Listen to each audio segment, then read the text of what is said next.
నమస్తే, welcome to our channel. నేను మీ శాలిని. ఇప్పుడు 2 రాష్ట్రాల్లో హైలైట్ వార్త ఏంటంటే బెట్టింగ్ యాప్. ఈ బెట్టింగ్ యాప్ ద్వారా ఎంతమంది నష్టపోయారు, ఎంతమంది మరణించారు అనేది కూడా మనకి సోషల్ మీడియాలో వార్తలు కూడా వస్తున్నాయి. అయితే ఇప్పుడు రీసెంట్గా సినీ ఇండస్ట్రీలో కొంతమంది అయితే పేర్లు కూడా బయటకు వచ్చినాయి. వాళ్ళు ఎవరెవరు అనేది కూడా మనం తెలుసుకోబోయే స్టూడియోలో మన ముందు ఉన్నారు. శేఖర్ భాషా గారు ఉన్నారు. వారిని అడిగి కొన్ని విషయాలు మనం తెలుసుకుందాం. నమస్కారం సార్. సార్, ఈ మధ్య బెట్టింగ్ యాప్ అని అసలు ట్రోల్ అవుతుంది, బాగా ట్రోల్ అవుతుంది సోషల్ మీడియాలో కానీ, అటు తెలుగు 2 రాష్ట్రాల్లో కానీ, ఇటు యూట్యూబర్ల కానించి ఇటు సినీ ఇండస్ట్రీలో హీరోలు కావచ్చు, హీరోయిన్లు కొంతమంది. అయితే అసలు ఈ బెట్టింగ్ యాప్ ద్వారా నష్టం ఏంది, లాభం ఏంది, ఎంతమంది మరణించారు, దీని మీద మీ స్పందన ఏంటి? ఇప్పుడు నేను సంపాదించుకున్న డబ్బులు నేను ఏమన్నా చేసుకుంటా. నేను తాగుతా, సిగరెట్లు తాగుతా, మందు కొడతా, లేకపోతే బెట్టింగ్ ఆడతా. అది నా ఇష్టం, నువ్వే కూడా అడగడానికి అనేవాళ్ళు ఉంటారు. అయితే నువ్వు తాగు తిరుగు, కానీ ఈ బెట్టింగ్ యాప్ సరే లీగల్ అయిన చోట నువ్వు ఆడుకుంటావు, లేకపోతే నీ కుటుంబం రోడ్డున పడుతుందో లేకపోతే. ఇప్పుడు ఏం చేస్తాం, మనం ఎవరన్నా ఫ్రెండ్ ఉన్నాడు అనుకోండి, వాడికి చెప్తావు రే వద్దురా ఆడద్దురా అని చెప్తాం. అయినా కూడా వాడు ఆడేసి అంతా అయిపోయిన తర్వాత ఇప్పుడు వాడు చెప్తే ఆడాను, వీడు చెప్తే ఆడాను అంటే కరెక్టా? సో వీళ్ళు చేసేది ఏమన్నా దేశ సేవ? లేకపోతే ఒక రైతు పంట పండించి ఏదో లాస్ వచ్చి ఆ సంవత్సరం వానలు పడకో లేకపోతే ఏదో కరువు వచ్చి అతను లాస్లోకి వెళ్ళిపోయాడు, మేబీ ఇంకా ఆత్మహత్య చేసుకుందాం అనే స్టేజ్కి వెళ్ళిపోయాడు అనుకున్నాం. అప్పుడు మనం సహాయం చేస్తున్నాం అంటే పాపం రైతు కోసం అర్థం ఉంది. వీళ్ళు చేసింది ఏంటి? దురాశతోటి ఒక జోదం ఆడి, గ్యాంబ్లింగ్ ఆడి, ఇప్పుడు వాళ్ళు చనిపోయారు, వీళ్ళు చనిపోయారు, మమ్మల్ని రక్షించండి అని చెప్పి అనడం అనేది, అంటే తెలిసి నువ్వు వెళ్ళి అక్కడికి చేసుకొని ఇవాళ బాధితుల్లాగా బయట చెప్తున్నావు. కానీ ఇప్పుడు ఏంటంటే మందు, సిగరెట్ ఇవి లీగల్, కానీ వీటిని ప్రమోట్ చేయకూడదు. అలాగే ఇప్పుడు దీన్ని అరికట్టాలనుకోండి, మందు సిగరెట్. ఇప్పుడు మీరు అంటున్నారు బెట్టింగ్ యాప్ల వల్ల 1000 మంది చనిపోయారు. మీకు తెలుసా సంవత్సరానికి మందు వల్ల ఎంతమంది చచ్చిపోతారు? 1,00,000 మంది పైకి చచ్చిపోతారు. 1000 మందికే మనం హడావిడి చేస్తుంటే 1,00,000 మందికి ఎంత హడావిడి చేయాలి? సో కానీ బ్యాన్ చేస్తారా? చేయరు. మందుని బ్యాన్ చేయరు, ఎందుకంటే దాని మీద చాలా ఇన్కమ్ వస్తుంది గవర్నమెంట్కి. మనుషులు పోతే పోయారు, 1,00,000 మంది పోతే పోయారు, మనకు కోట్ల రూపాయల డబ్బులు వస్తున్నాయి. సో ప్రాణాల కన్నా కోట్లు ముద్దయిపోయినప్పుడు లైసెన్స్లు ఇచ్చేసారు, చేస్తున్నారు. కానీ మందైనా సిగరెట్ అయినా ప్రమోట్ చేయకూడదు. అంటే తాగండి అని చెప్పి ఒక హీరో కానీ ఎవరైనా సరే ఇట్లా మోడల్ లాగా వచ్చి చేయకూడదు. ఎప్పటి నుంచో ఈ రూల్ ఉంది. కొన్నాళ్ళ క్రితం చేసేవాళ్ళు, బట్ తర్వాత ఎప్పుడైతే రూల్ వచ్చిందో ఆ రూలు జనాల్లోకి వెళ్ళడానికి కొన్నాళ్ళు పట్టింది. తర్వాత ఆపేశారు, ఎవరు కూడా ఏ కంపెనీలు చేయట్లా.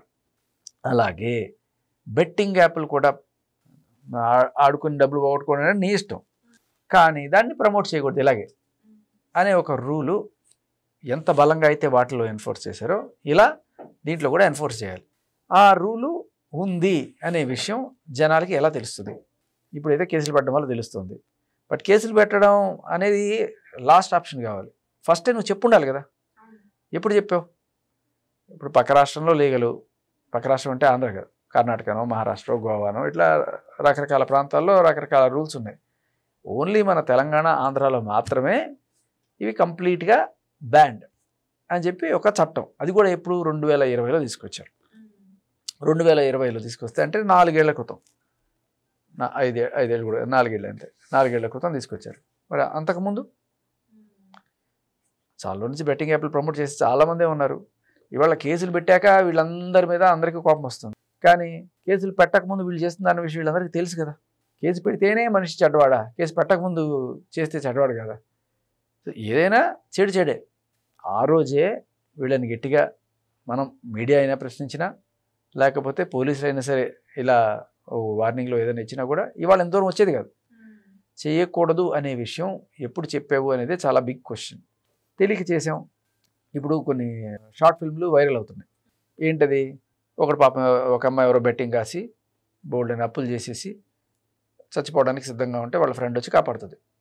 కాపాడిన తర్వాత సరే ఇంకెప్పుడు చేయనక్క, తెలుసు తెలియకో ఇన్నాళ్ళు పెట్టేశాను, ఇక నుంచి నేను ఎప్పుడు చేయను అని చెప్పి తెలుసుకుంటుంది. మరి ఇలాంటి వాళ్ళని ఏం చేయాలి మనం? బుద్ధి లేదు ఇంకా తిట్టాలా, లేకపోతే తెలుసుకున్నావు ఇక నుంచి జాగ్రత్తగా ఉండని చెప్పాలా? అలాగే తెలుసో తెలియకో వాళ్ళు ఎలా చేశారో, తెలుసో తెలియకో కొంతమంది యూట్యూబర్స్ కూడా ప్రమోట్ చేశారు. వాళ్ళకి ఇప్పుడు తెలిసేట్టు గట్టిగానే చెప్పారు. కానీ మనం వాళ్ళని అంటే తప్పు తెలుసుకున్న వాళ్ళని మనం పశ్చాత్తాపడిన వాళ్ళని ఓకే డన్ గుడ్, మీ ద్వారా ఇప్పుడు మీరు తప్పు తెలుసుకున్నారు, మీరు ఒక పెద్ద యూట్యూబరు, మీ ద్వారా మీ తప్పుకు ప్రాయశ్చిత్తం చేసుకోండి. ఎలా ఇన్నాళ్ళు ఏదైతే ప్రమోట్ చేస్తామని చెప్పారో ఇప్పుడు ఇక్కడి నుంచి మీరు చేయొద్దని మాట్లాడండి. మీరు చాలామంది ఇన్ఫ్లుయెన్స్ చేయగలరు కదా, మీ తప్పుకు ప్రాయశ్చిత్తం చేసుకోండి. మంచిది. అలా చేస్తున్నారు ఇప్పుడు చాలామంది యూట్యూబర్స్. అంత చేస్తున్నా కూడా వాళ్ళు బయటకు వచ్చి చేస్తున్నా కూడా వాళ్ళని ఇంకా తిడుతూనే ఉన్నారు. మనం అంటే కొద్దిగా పెద్ద మనసుతోటి ఎవరైతే తప్పు చేసామని ఒప్పుకొని తెలుసుకొని క్షమాపణలు అడిగిన వాళ్ళని క్షమించడం అనేది కొంతమంది అంటారు. ఇదే ఒక మర్డర్ చేసేసి వాడు నేను తప్పు తెలుసుకున్నా అని చెప్పంటే మీరు క్షమిస్తారా? నేను అనేది ఏంటంటే బోడిగుండుకి మోకాలకి ఒకటే సామెత కాదు, పిడుక్కి పిండానికి ఒకటే సామెత కాదు. అది వేరు ఇది వేరు. ఇన్ఫ్యాక్ట్ అక్కడికి కూడా వస్తే ఆ మధ్యకాలంలో వివేకానంద ఒక ఆయన చంపేశాడు. మర్డర్లు చేసిన వాళ్ళు కూడా ఆఖరికి తప్పు తెలుసుకున్నాము లేకపోతే ఇన్ఫర్మేషన్ కోఆపరేషన్ చేసిన దీంట్లో నేను మర్డర్ చేసిన ఒప్పుకొని కూడా ఆయన ఉన్నాడు కదా. ఇదంతా దారుణమైంది అయితే కాదు, కానీ ఒక మనిషి తప్పు తెలుసుకున్నప్పుడు అతని ద్వారా దానికి ఏదో ఒక రకంగా అంటే నేను అనేది ఏంటంటే అసలు సిస్లైన న్యాయం నిజంగానే వీళ్ళ వల్ల ఎవరన్నా సరే ప్రాణాలు కోల్పోయారా అనే కోణంలో మనం విచారిస్తే అవును వీళ్ళ వల్ల లేదా అంటే ఇందాక చెప్తుంది కదా అమ్మాయి, నేను ఏదో తెలుసో తెలియకో డబ్బులు వస్తాయని చెప్పి ఆశతో పెట్టాను అని చెప్పి. తెలుసో తెలియకో ఆవిడ ఎట్లా చేసిందో వీళ్ళు తెలుసో తెలియకో అలాగే చేశారు. కాబట్టి తెలుసో తెలియకో చేసిన వాళ్ళని మనం చేయొచ్చు, కానీ తెలిసి చేసిన వాళ్ళని మాత్రం గట్టిగా వేసుకోవాలి. ఇప్పుడు యూట్యూబర్లో ఎంతమంది ఉన్నారు, ఎవరెవరు మనకి అంటే ఎఫ్ఐఆర్లో పెట్టిన పేర్లు అయితే పంజగుట్లో 11 మంది, మియాపూర్లో 25 మంది, అందులో పెద్ద పెద్ద స్టార్స్ కూడా ఉన్నారు కదా. ఈ యూట్యూబ్ల వాళ్ళకి పేర్లు ఎంతమంది, వాళ్ళ పేర్లు అంటే నాకు తెలిసిన వాళ్ళు బిగ్ బాస్లో కొంతమంది చెప్పండి, పేర్లు చెప్పండి. విష్ణుప్రియ, టేస్టీ తేజ, నైని పవని అండ్ రీతు చౌదరి, ఇంకా కొంతమంది ఉన్నారు.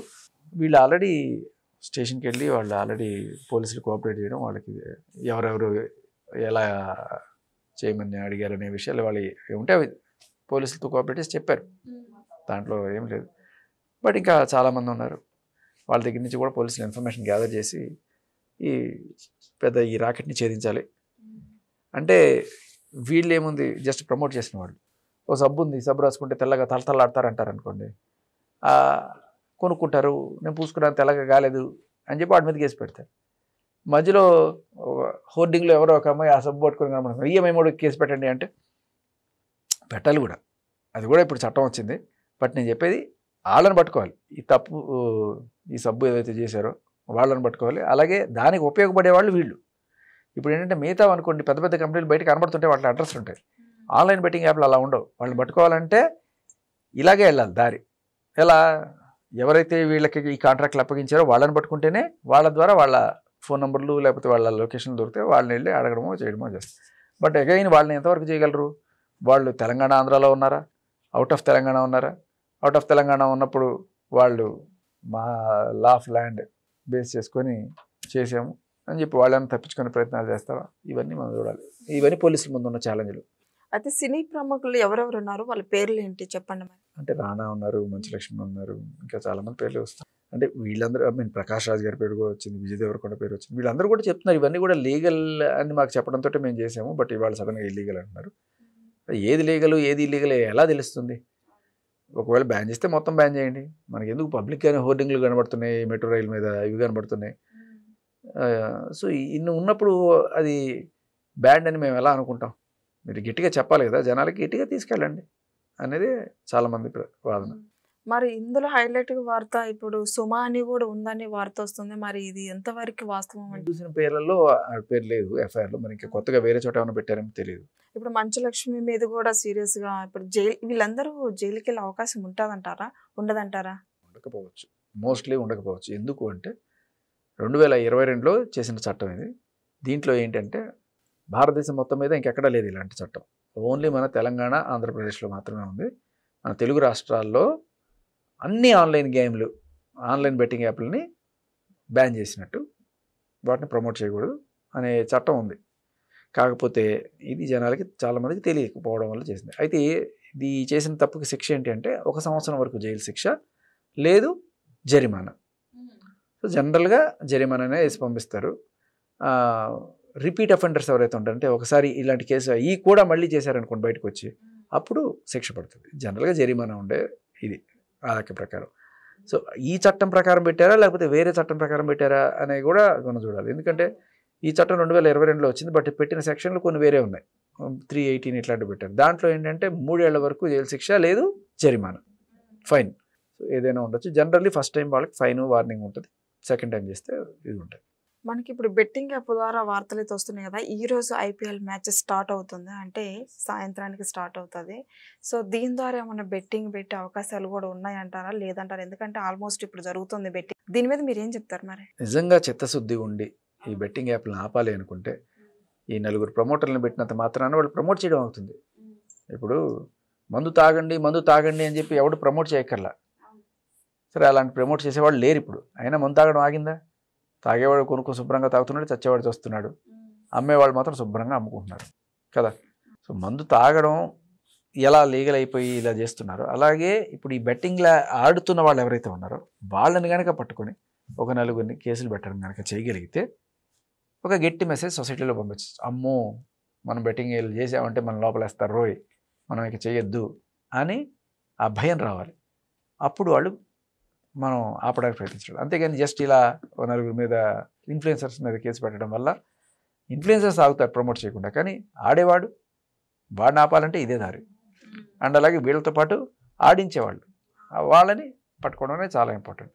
వాళ్ళు కొంచెం గట్టిగా ఉంటారు. ఎందుకంటే ఎక్కడెక్కడో సైట్లు ఎక్కడెక్కడో ఉంటాయి, ఆ వెబ్సైట్లు ఎక్కడ ఉంటాయి, దాన్ని చేసేవాళ్ళు ఎక్కడ ఉంటారు, ఇవన్నీ పట్టుకోవాలంటే చాలా కష్టం. వాళ్ళని పట్టుకోవడం కన్నా వీళ్ళందరూ ఇక్కడ మార్కెటే లేపేసామనుకో, ఆడేవాళ్ళే లేకపోతే వాడు ఏం చేసుకుంటాడు, అక్కడ వెళ్దోలుకుంటాడు. సో ఫస్ట్ ఈ పని చేయాలి. మన పోలీసులు చిత్తశుద్ధితో ఇవి చేస్తారని ఆశ. మరి బెట్టింగ్ యాప్ ద్వారా ఎంతమంది ఎంత సంపాదించుకొని ఉంటారంటావు? మనిషికి తేడా ఉంటుంది. కొంతమంది వేలల్లో, కొంతమంది లక్షల్లో, కోట్లలో సంపాదించిన వాళ్ళు కూడా ఉన్నారు. వాళ్ళ ఇన్స్టాగ్రామ్, ఫేస్బుక్, యూట్యూబ్ సబ్స్క్రైబర్స్ని బట్టి వాళ్ళ డిమాండ్ ఉంటుంది. ఓకే, మీరు ఎప్పుడైనా బెట్టింగ్ యాప్ గురించి ప్రమోట్ చేశారా? నిజం చెప్పండి. చెడు వినము చూడము. లేదు నిజాలు చెప్పండి. నిజమే, బెట్టింగ్ యాప్ నేను ప్రమోట్ చేయలేదు. కావాలంటే దీని మీద బెట్ కాసుకుందాం మన మా నిద్రం బెట్టి కాసుకుందామా? అది కూడా తప్పే. వద్దని ఇప్పుడు సీరియస్ గా సజ్జనార్ గారు యాక్షన్ తీసుకుంటుంటే మళ్ళీ మన ఇద్దరం కాసుకున్నాం అంటే బెట్టింగ్ యాప్ ద్వారా ఇంక జైలుకే డైరెక్ట్. ఇలా కాసుకోవచ్చు. ఆన్లైన్ లో కాసుకోకూడదు. అంటే నేను బయటికి వెళ్ళిపోయిన తర్వాత మన ఇద్దరం ఆన్లైన్ లో కాసుకోకూడదు. ఇలా కాసుకోవచ్చు. చెప్పండి ఎంత పందెం? మీరు ప్రమోట్ చేయలేదు అంటున్నారు బెట్టింగ్ యాప్ ద్వారా.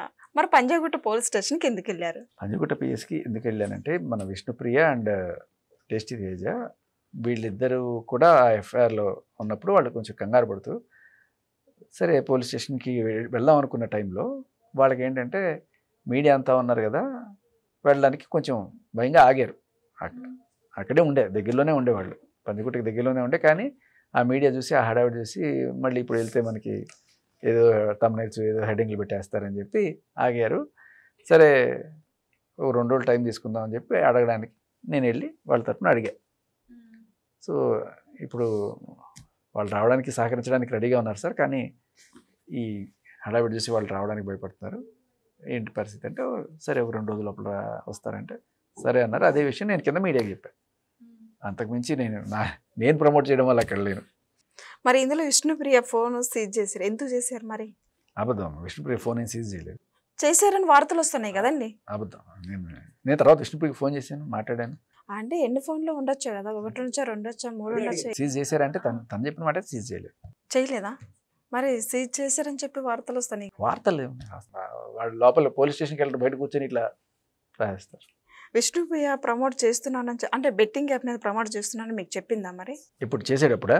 విష్ణుప్రియ నాకు ఎప్పుడు పరిచయం? బిగ్ బాస్లో కదా పరిచయం. ఇవన్నీ బిగ్ బాస్ కన్నా ముందు జరిగిన విషయాలు అనమాట.